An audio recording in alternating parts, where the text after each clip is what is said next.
बस भैया आने वाले हैं, आपको दिखा रहे हैं कुछ ही पल में, बस वेट करिए। चलो देख लो, बस जय माता दी, जय माता दी।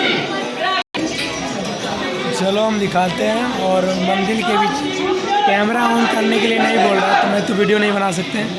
और देख लेते हैं, कोशिश करते हैं आपको दिखा सकें। देख लीजिए, जो आपको लिखा हुआ दिख रहा है ना, कैमरे ऑन, मोबाइल नहीं बंद, तो फिर हम आपको कैसे दिखा सकते हैं बताओ।